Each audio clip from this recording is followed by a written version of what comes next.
Ang istoryang ibabahagi natin ngayon ay pinamagatang hindi dahil bata ako, wala na akong karapatang magmahal. May damdamin rin ako, nasaktan na lang. Hindi ko alam kung bakit kailangan pa ng isang tao na masaktan. Masaktan sa pag-ibig, masaktan ng pisikal. Ano bang mapapala natin kung masasaktan tayo? Lintik na experience yan nang dahil dyan marami ang nasasaktan. Marami ang nabibigo, nawawalan ng pag-asa kagaya ko. Naranasan na ang hagupit ng tadhana, ang masaklap na kabanata ng isang buhay. Ako nga pala si Sapphire, isang hamak na 14 years old na babae. Simple at tanging hangad ay kaligayahan. Naranasan na ang sakit, hapdi ng sugat ng puso. Marami na akong experience na masakit na alaala. Nakaranas na rin akong magmahal. Noon, pero ewan ko ba sa puso ko. Ayaw na kasing kumibok at magmahal ulit. Pero ayos na yun dahil ayoko nang masaktan. Sabihin na nating bata pa nga ako dahil 14 years old pa lang ako. Pero may karapatan naman din akong magmahal at umibig dahil may damdamin na rin ako. May isang lalaking lubos na nagbigay kulay ng mundo ko. Tawagin na lang natin siyang Mr. Smile. Yung mga matatamis ng ngiti niya, naalala ko yun. Yung mga ngiti niyang nakakamatay, nakakabaliw, na halos ang sarap titigan. Nang dahil sa ngiting yan, napaibig ako ng gusto hanggang sa sinagot ko siya. Sobrang saya naming dalawa noon. Walang kapantay na kasiyahan at galak ang bumabalot sa akin. Sir Nel, araw-araw, sa lubong niya sa akin ay ngiti. Palitan ng I love you and I miss you. Hug dito, holding hands diyan. Sobrang saya ko na. At kahit hanggang bahay, text dito, tawag dyan. Yan ang ginagawa namin. Tila ayaw naming halos magkahiwalay. Siya ang unang pag-ibig ko. Siya yung lalaking prinsipe kung tawagin ko noong halos bata pa ako. Gusto ko ng prinsipe na pagtatanggol ako. Loves ko kaya siya. Yan ang mga katagang lagi kong binibigkas tuwing nakikipaglaro ako sa mga batang tulad ko. Tuwing nasa school kami ng aking Mr. Smile, lagi kaming magkasama saan man pumunta. Naalala ko pa nga, isinisigaw niya ang pangalan ko, kasabay ng mga katagang, mahal kita, na parang ganito. Sapphire, mahal kita. Sinigaw niya yon sa harapan ng daang estudyante sa school namin. Habang nasa stage siya at kasalukuyang recess. Kinilig hindi lang ako kundi ang buong crowd. Yung mga kaklase natin, inaasar tayo, pero tayo naman deadma lang. Di rin naman nawala ang selusan, lalo na't pogi ka, habulin ng sandamakmak na etyoserang babae. Pero pinatunayan mo pa rin sa akin, faithful ka at talagang mapagkakatiwalaan. Dahil first year pa lang tayo at mga bata pa, doon pumasok sa akin na hindi dahil bata pa ako, wala na akong karapatang magmahal. May damdamin rin ako, nasaktan nga lang.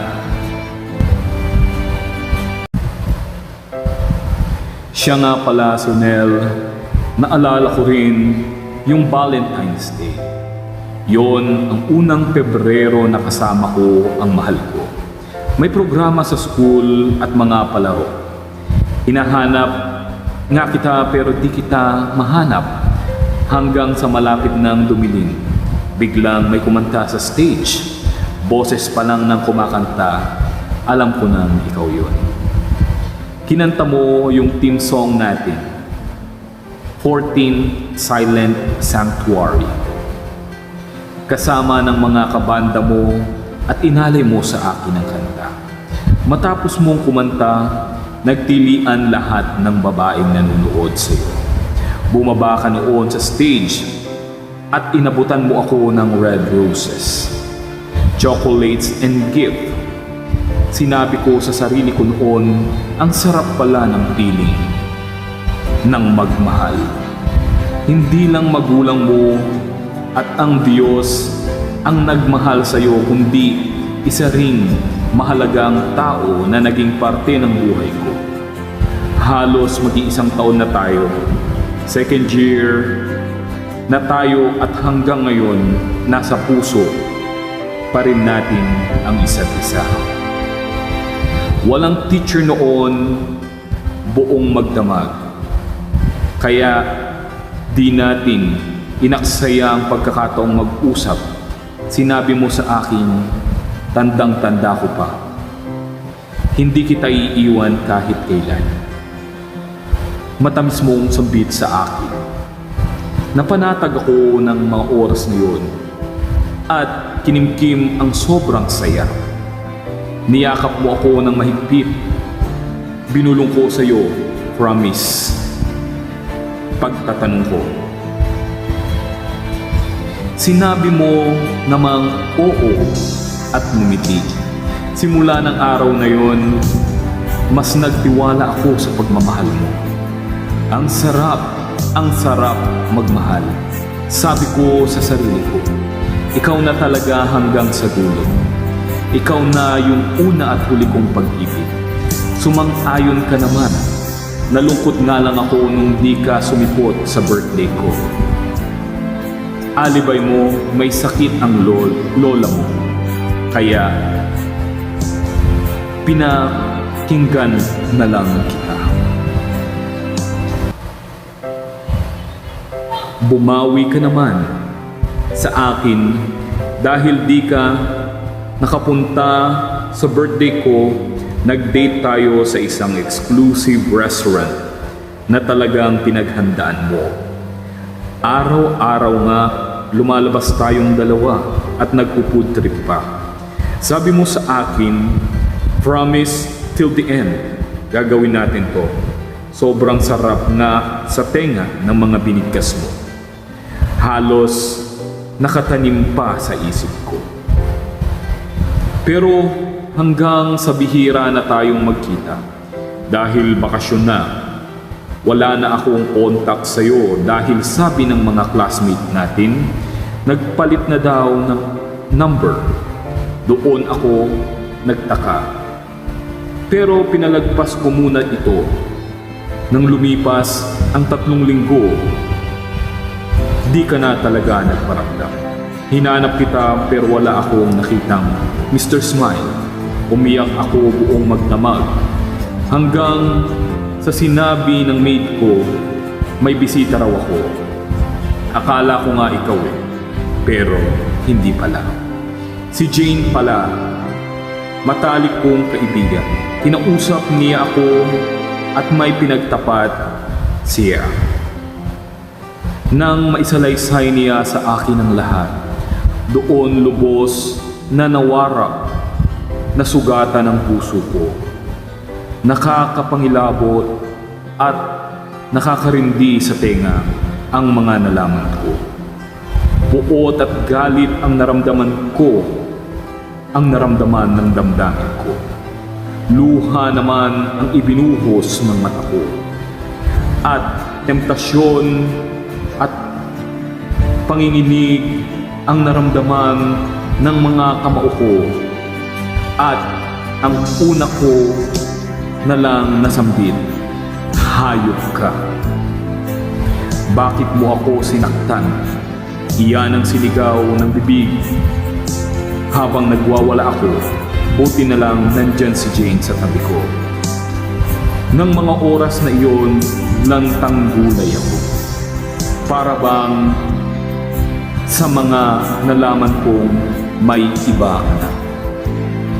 Parang ayaw ko nang sikatan ng araw. Pero doon ko nalamang bilang ikaw ang nagpapatakbo ng buhay ko.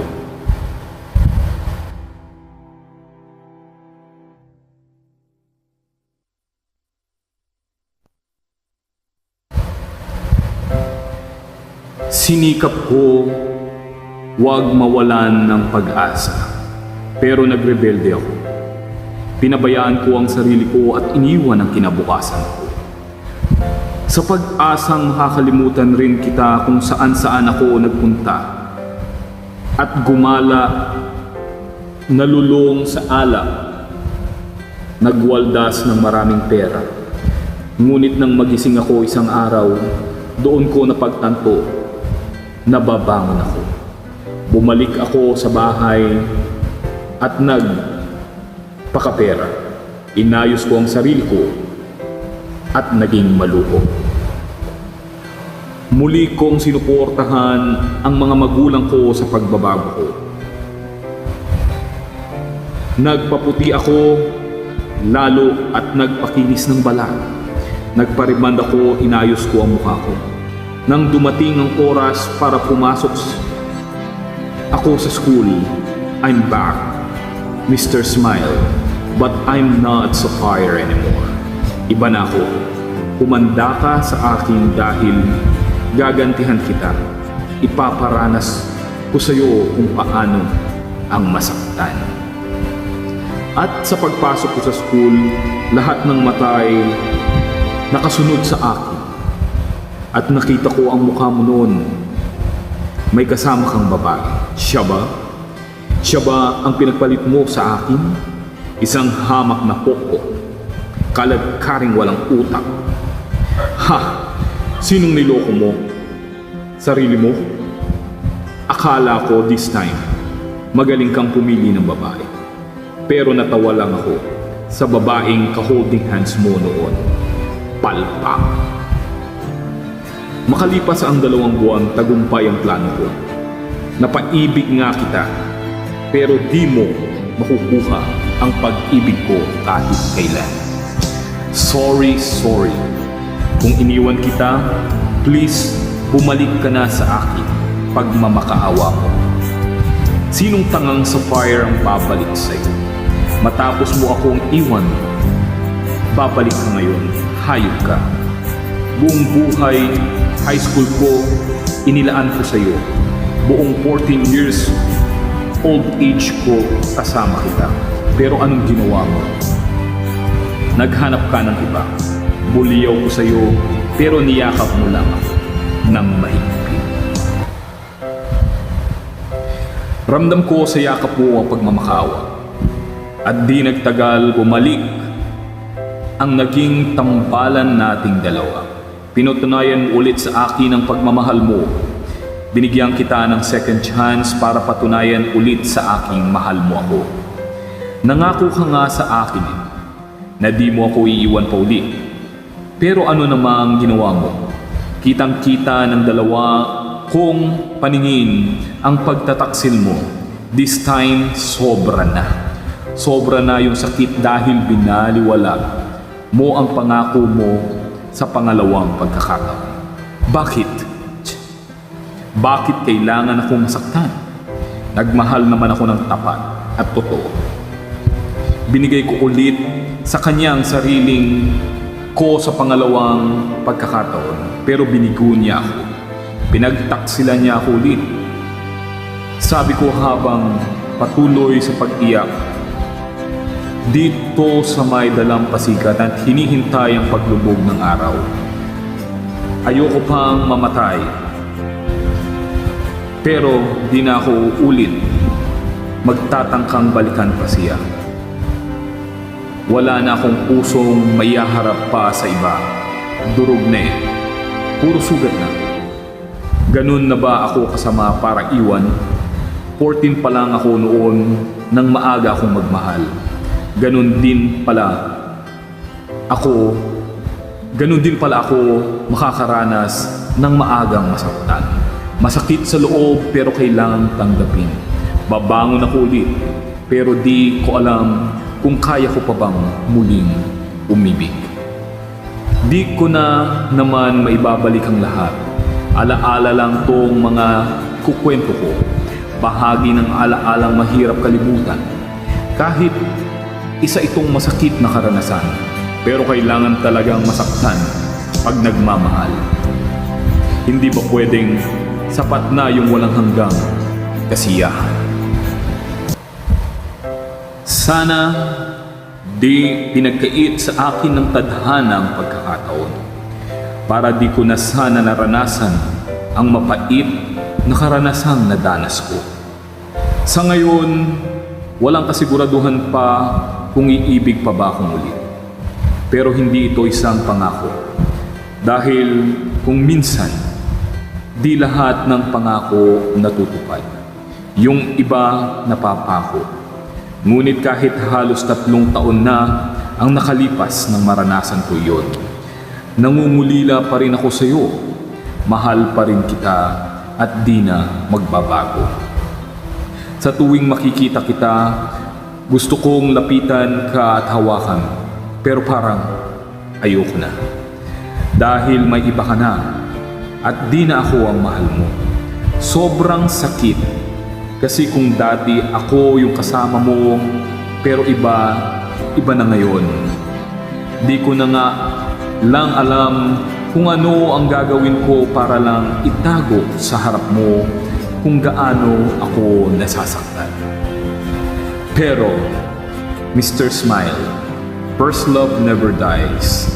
Kahit iba na ang sitwasyon mo ngayon, nandito ka pa rin sa puso ko. Wala ka nga lang sa tabi ko. At dahil nasa akin pa rin ang sakit ng pagmamahal, ayoko nang masaktan pag-ulit. Kaya hindi na ako iibig. Sapphire.